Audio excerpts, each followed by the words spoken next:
La ciudad venía haciendo recuperación de 80 kilómetros por año. Nosotros estamos haciendo recuperación de 170 kilómetros por año.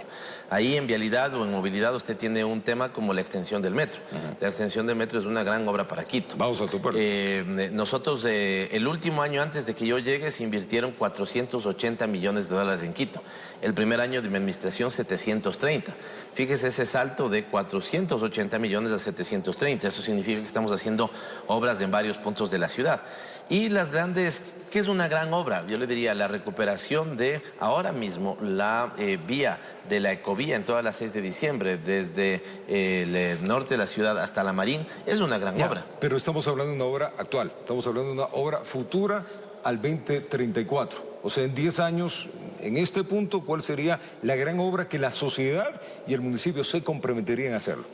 Mire, le digo la extensión del metro, le digo la recuperación de grandes vías como la Galo Plaza, Lazo que no se ha topado en los últimos casi 30 años. Pero eso es suya. El sector de intervención de la Rumiurco, por ejemplo, que también ha sido largamente postergado y no se ha topado. Aquí en el sur buscamos los escalones 1, 2 y 3, pero eso en términos de obras. Porque también habría que pensar esto en términos de servicios. De acuerdo. Nosotros queremos que nuestras escuelas municipales y colegios volvamos a tener la mejor calidad educativa del país. Queremos manejar ya centros de desarrollo infantil de forma propia, porque tenemos 91 en este momento que confiamos por convenio, pero 3 queremos hacerlo de manera propia. Hace poquito surgió un tema, y creo que TVC lo cubrió, y esto me alegra porque es un tema importantísimo.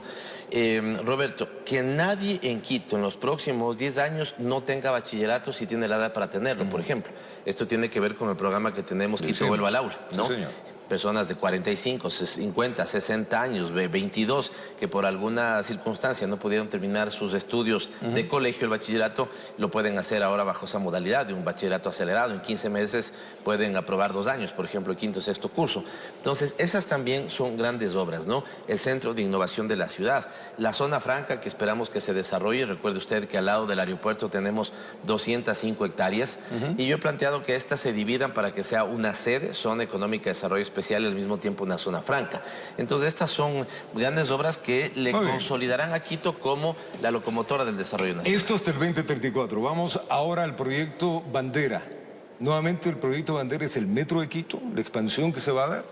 Sí es el proyecto bandera por los grandes cambios que supone. El Metro de Quito no solamente es un proyecto de movilidad, el Metro de Quito también es un proyecto de desarrollo urbano, si usted quiere.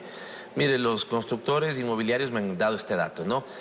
Todavía es un dato prematuro, no es un dato consolidado, habrá que esperar cómo madura, pero se están en este momento reservando menos viviendas en los valles y se están reservando más departamentos en el hipercentro consolidado de Quito. Esta es una buena noticia. ¿Por qué, Roberto? No ha sido eficiente, ni es eficiente al futuro, crecer a los valles, ¿no?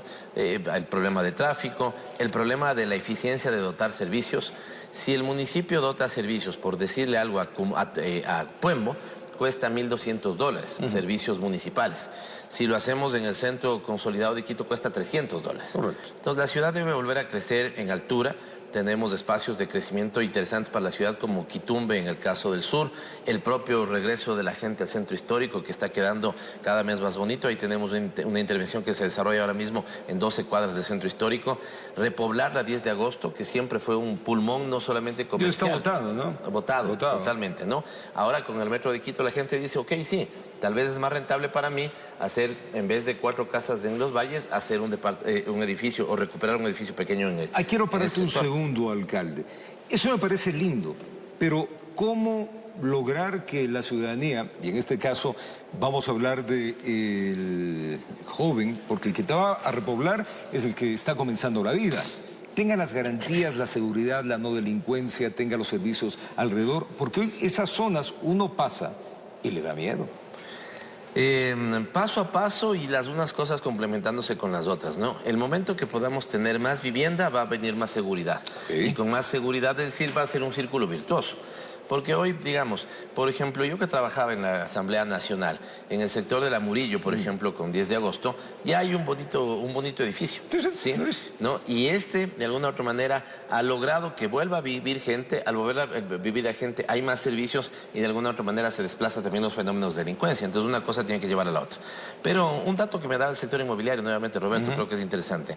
En la zona de la Carolina, por ejemplo, una inmobiliaria sacó hace poco venta de están haciendo un proyecto, sacaron departamentos a venta sin parqueadero. Okay. Dijeron, veamos cómo nos va, ¿sí? Y resulta que son los departamentos que más rápido se vendieron. ¿Qué nos está indicando esto? Que seguramente el joven profesional que está empezando, prioriza y dice, a ver, ¿necesito comprarme un carro? No. Si mi departamento va a estar a 2 cuadras del metro, ¿para qué necesito un carro? Correcto. Y esto es importante. Eso es porque lógica, ¿no? todas las ciudades mundiales avanzadas, Roberto, han venido trabajando sobre un concepto que lo llaman las ciudades de los 15 minutos. Tratar de que tu vida se resuelva en los 15 minutos cerca de tu punto de desarrollo urbano.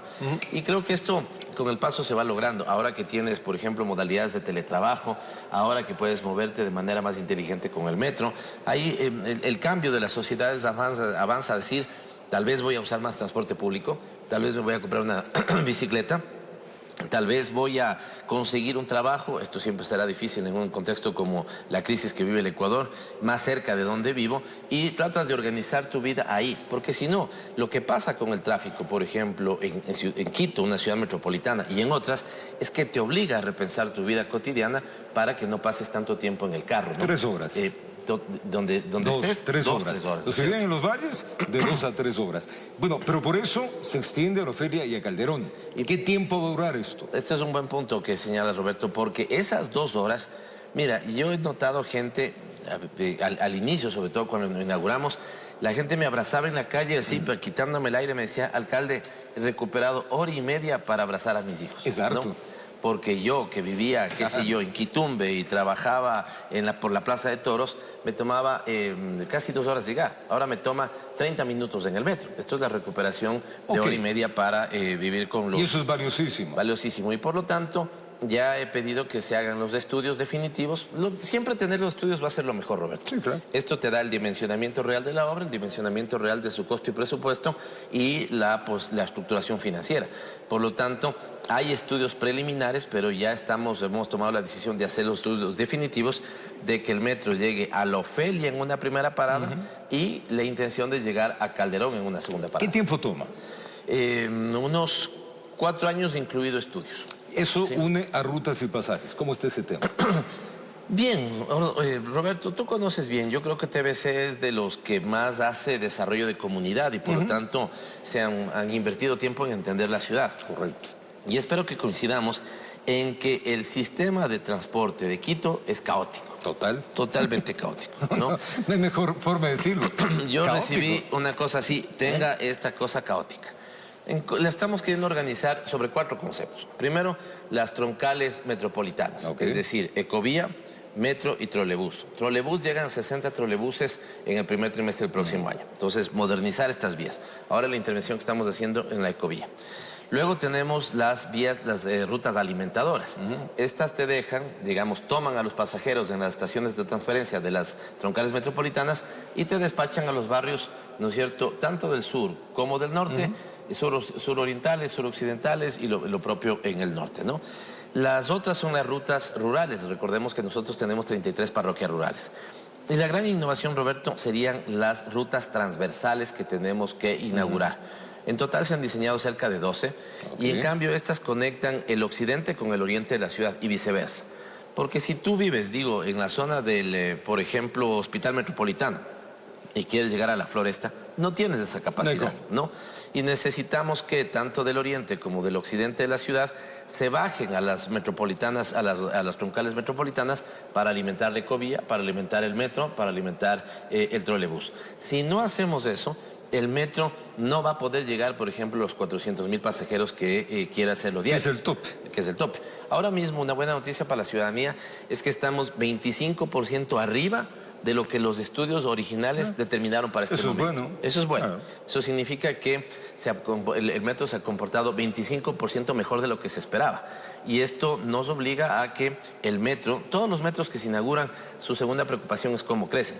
Por lo tanto, hacia La Ofelia y hacia Calderón. Recordemos que Calderón tiene más o menos 500.000 de habitantes. Es la parroquia urbana la parroquia rural, perdón, más grande que tiene el país, y por lo tanto es deseable llegar al metro con el metro allá para complementar también el sistema. Eso cae con una unificación de precios, de unificación de tarifas. ¿Se podrá hacer que el funcionario, más que el funcionario, el ciudadano tenga una sola tarifa y se mueva alrededor de eso? Sí, pero hay que estudiarla bien. Roberto, ya se dejó dicho en una ordenanza que la tarifa sea 60 centavos. Pero yo creo que esto hay que pensarla dos veces. ¿Por qué? Primero, en este momento ya estamos subsidiando el sistema de transporte. El subsidio está entre 90 y 100 millones de dólares al año. Todo el sistema de transporte es alto. De todas maneras, no hay que tenerle miedo también al subsidio en los sistemas de transporte. Los sistemas de transporte también son una política social. Fíjate lo injusta que suele ser la vida, ¿no? La persona que menos gana en la oficina suele ser la persona que más lejos vive. Y por lo tanto, ganando menos, gasta hasta el triple en pasajes. Movilizarse. Exactamente. Por lo tanto, sí, y prácticamente todas las ciudades subsidian sus sistemas de transporte, subsidiar eso se convierte también en una política social. Así que el sistema conjunto, como lo decíamos, Roberto, debería tener una sola tarifa. Fíjate que ya estamos más cerca del sistema integrado de recaudo. Cuando yo llegué, y esto la ciudadanía lo reconocerá, la forma de entrada al metro era una hoja A4, como la que tienes tú, con un QR impreso. Hoy tenemos 6 formas. De acuerdo. Somos el primer metro en el mundo que puede asociar la cédula como mecanismo de pago. Tenemos la tarjeta ciudad, tenemos aplicaciones en iOS y aplicaciones en Android, tenemos la página web, tenemos la posibilidad de que compremos en taquilla. Y ojo, una buena noticia para la gente que compra en taquilla. Primero decirle, trate de migrar a la cédula, por ejemplo. Trate para evitar colas. Para evitar colas, Claro. va a evitar colas. Pero lo que sí vamos a poder hacer, estamos implementando para las próximas semanas, que si yo me voy a subir, por ejemplo, en la Magdalena, y después me voy a, ¿qué te digo?, el Labrador, y después tengo previsto en 2 horas más tarde volver del Labrador a la Magdalena, en ese mismo punto pueda comprar mi boleto de ida y mi boleto de regreso. Eso no se podía hacer hasta este momento. Pero que eso y es nos lógico. va a ayudar. Es un tema lógico, nada más. O sea, ese era un tema que nos decía, la lógica no pide fuerza. Yendo a eso mismo, entonces caemos, alcalde, en infraestructura vial. Quito necesita infraestructura vial. A ver, ¿cómo estamos en este año y medio y qué proyectamos? También necesitamos infraestructura vial. Lo primero es peatón, transporte público, pero también hay que dar salida a quienes van y usan el auto, ¿no? Estamos hablando del 30% de los quiteños, ¿no? Esto también siempre es bueno poner en perspectiva, porque a veces cuando se interviene una vía, ¿no es cierto?, digamos, las críticas son inmensas, pero desconocemos que el 70% de los quiteños, 7 de cada 10 se mueven en transporte público. Vías. Lo decía al inicio, Quito hacía 80 kilómetros de recuperación año. Okay. Nosotros estamos haciendo 170 kilómetros de recuperación año. La mejor muestra para mí de que estamos haciendo obras en este caso es que la ciudadanía incluso a veces nos ha reclamado, ay, ¿por qué están en esta obra? Están aquí, están allá, están allá, están allá. Y es que estamos con 2 empresas nada más, la de obras públicas y la de agua potable, en más de 100 frentes de trabajo, Roberto. Esto significa que estamos interviniendo algunas vías. Y estamos interviniendo vías que no se habían intervenido los últimos 20 años.